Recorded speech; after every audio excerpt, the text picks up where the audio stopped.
Hi everyone, and welcome to Inside Bristol. I'm your host Sheridan Nichols, and I've got Shauna Tilson with me today from the birthplace of country music, talking about the super raffle that everyone loves. Tell us all about this. Yeah, so this will be our 4th year with the Bristol Session Super Raffle. We're very excited about it. We have 49 prizes worth over $250,000. Wow. The raffle is going to be held on the last day of our music festival, so it'll be September 11th on Sunday from 12 to 4, and we'll be giving away a prize every 5 minutes. Wow. And do you have to be there? No, you do not. So you can purchase your ticket, and then we will reach out to you. We'll have it posted on our website, and we also do a live Facebook feed so you can watch from home. I was going to say, I bet there's like a live stream so that if you can't make it, you can tune in and see, because the chances of winning something are really good. Yes, so we only sell 5,000 tickets, and they sell very quickly. So you might want to get your ticket early, and each ticket actually comes with 2 chances to win. That's amazing. And where do you get your tickets, and when do they go on sale? Yeah, so they are on sale now, and there are multiple places you can get them. You can get them at bristolsessionsuperraffle.org online. You can get them at the Birthplace of Country Music Museum, who is benefiting from this raffle. You can also get them at multiple sales agents located throughout Abingdon, Bristol, and Kingsport, and those are all listed on our website.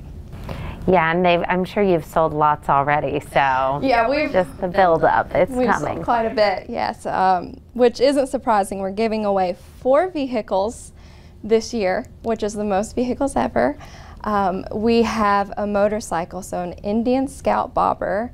We have a jet ski, and all expenses paid trip to Sandals. Wow. So a pretty good list, and one major prize is a $25,000 cash prize. Oh my goodness. And how do you even get all these prizes?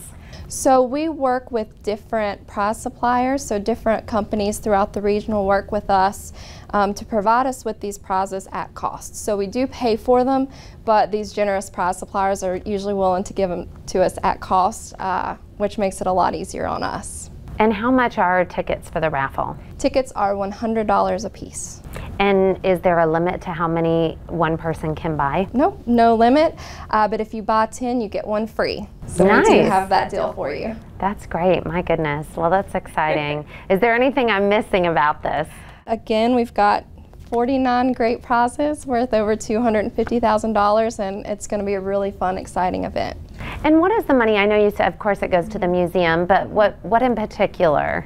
So having this money for our museum allows us to be able to expand on our programming. So specifically, we have a lot of education programs that people might not be aware of. We do summer camps, we do lesson plans where we partner with local school systems, and the lesson plans are actually created to go along with standards of learning so that teachers can use them in their classrooms, and those are just a couple of examples. That's great. Well, Shauna, thank you so much for being on today, and get online and buy your ticket before they're gone. Thank you so much. You're welcome, and hang in there, we'll be right back. Hi everyone, and welcome back to Inside Bristol. I'm your host Sheridan Nichols, and we've got Lisa Kofer joining us, and she's going to tell us all about the 5K coming up at the Pinnacle in August. Here she is. We've been doing this for numerous years, and it is an event that raises money for all the regional United Ways, and it's a way for us to, for people to come out and have a great time and to get some exercise and also support their local communities. So it's scheduled for August the 6th, and you can do registration that morning between 6:30 a.m. and 8 a.m. And then there's a kids run, walk that begins at 8:30, and then the race itself begins at 9. And a lot of times people ask, do I have to run? No, you don't have to run. It's a run, walk. But we do have a lot of folks that come out that are very serious about their running, and we do give awards. At the end of the race, we will present awards to the top 3 in each of the age categories for the children as well as for the adults. The route for the race, everything starts at Johnny Brusco's, right outside Johnny Brusco's, and it goes by all of the retailers there, including Bass Pro Shops, and then ends back up at the at Johnny Brusco's as well. And we'll have folks there that are giving out water, and some of the retailers will have water stations along the way to keep everybody hydrated. So it's a fun event. It's a great way for people to give back to their community and to have a great time. So even if they don't want to run and walk, they can come out and cheer people on. You know, there are a lot of races out there, and people that are really serious about the races, they already kind of know a year in advance where they're going to run. And so it's taken us just a few years to kind of get established so that people know it's not just a one-time event, that we're going to have it every year. And so now they get that on their schedule. And so we see a lot of the same people, but we see a lot of new people every year too. And the number of kids that participate in the run has really increased as well, which has been fun to watch. You know, United Way of Bristol is really the hub in our community for people that need services, for agencies that need funding. And so, you know, I think one of the things that we're most known for is our big annual fundraising campaign, which will kick off in August. And we raise money that stays here locally, that goes back to health and human service organizations, you know, that provide services for families in need, that provide affordable child care so that families can work, you know, that provide food, shelter, and all those other resources that people need. But we do a lot more along with funding those agencies that are local here in Bristol. As I said, we are a hub. We have what's called Resource Bristol, and we average a little over 100 calls a week here at United Way, and people can call us when they don't know where to go to get services. And we have a resource coordinator that they can talk to that will help them navigate what services are available. And what we try to do, let's say somebody calls and needs help with their utilities. They're working really hard, but maybe they had a death in the family, or maybe they, you know, had an illness in the family and had to buy some medication or whatever. And so their money is tight and they need help just to get through that month. We will connect them to services, whether it's the COVID CARES dollars that we actually administer here to help with utilities and food, or we'll get them connected to another organization like Bristol Faith in Action or Salvation Army so that they can get help with their utilities. But then we go several steps further. Our resource coordinator, Andrea, will work with them and kind of find out what's going on, what brought them, you know, to this situation, and look at other ways that we might be able to help walk that journey with them, get them connected to budget counseling, get them connected to other resources that will help stabilize them more quickly and help them not be in that situation a few months from now.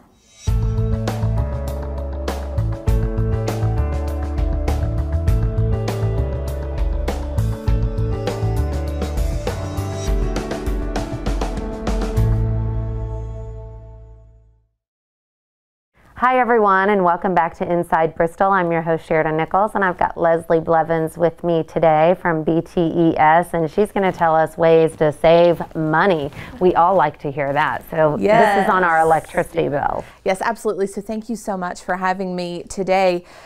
As you know, as your viewers know, it is very hot outside, and It has been even before the official summer season started.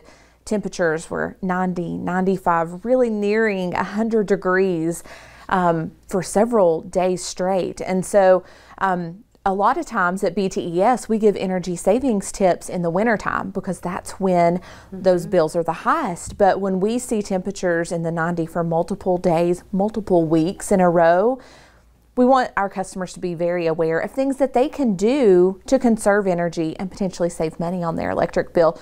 So one of the very easiest things that people can do is even just adjusting their thermostat 1 degree, just 1 degree.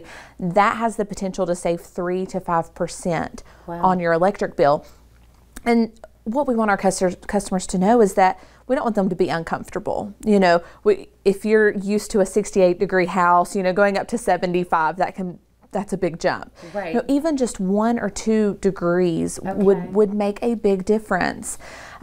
And some very simple things our customers can do. Make sure that the filters in your HVAC system are clean.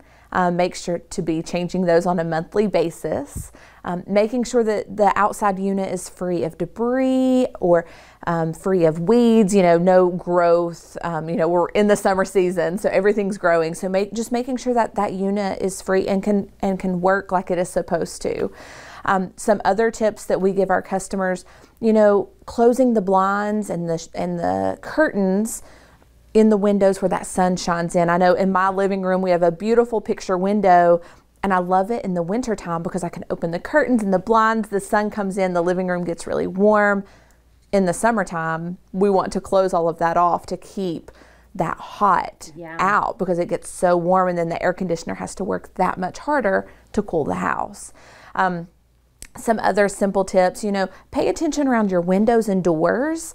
If you feel any air coming in, and right now where the temperatures are in the 90s, if you feel that hot air coming in, think about sealing those windows and doors and looking for ways to keep that air outside.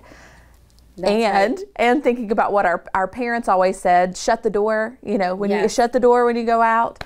That's a great tip to keep in mind, keeping those doors closed and keeping your refrigerator door closed. You don't just want to stand in front of the refrigerator. You're letting all of that cold air out, and then your refrigerator has to work harder, which uses additional electricity. So a lot of little things that our customers can do that really adds up. And if all of our customers did all the little things, they would really see an impact on their electric bill.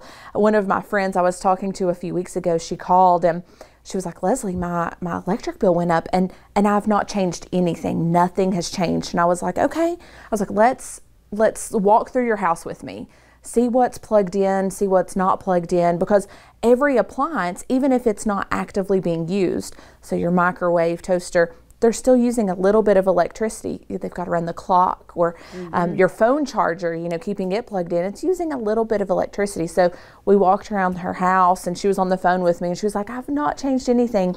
She walked into her garage. They had an older refrigerator in her garage that they've not used in years.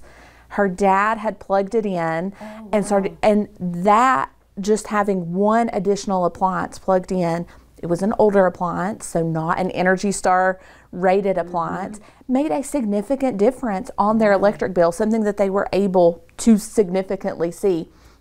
So walk around your house, see what could be using that electricity, and just be mindful of that. And we have a ton of tips on our website at btes.net.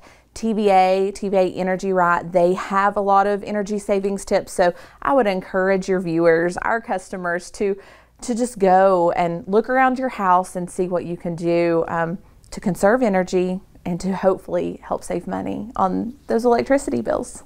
Some really great stuff here. I'm like learning through this entire interview. My one question is, what about, at times changing the thermostat, like during the day? Like if it's real hot in the heat of the day and you're at home and you're like, I think I'll turn it to 68 or whatever, but then at night pushing it back up. Does that affect it if you're changing it regularly? It does. Okay. We encourage our customers to set it and forget it. Okay. Pick a temperature and leave it there. Don't be going, adjusting for several hours and adjusting back down for several hours. Make the adjustment and leave it where it is. Especially, you don't want to make those massive jumps, thinking, okay, I'm going to adjust at 10 degrees when I'm not home. And then when you get home, you're like, oh, my house is stuffy. Yeah. You've got to think all of your furniture, all of your things has to cool down too. Yeah. And that is a significant jump. Your heat pump's going to be working overtime trying to make those changes inside your house. So set it and forget it. If you can make a 1 or 2 degree adjustment, set it at that and let it ride through these temperatures. Perfect. Oh, Leslie, thank you so much for coming on today. And thank you for tuning in. We'll see you next time.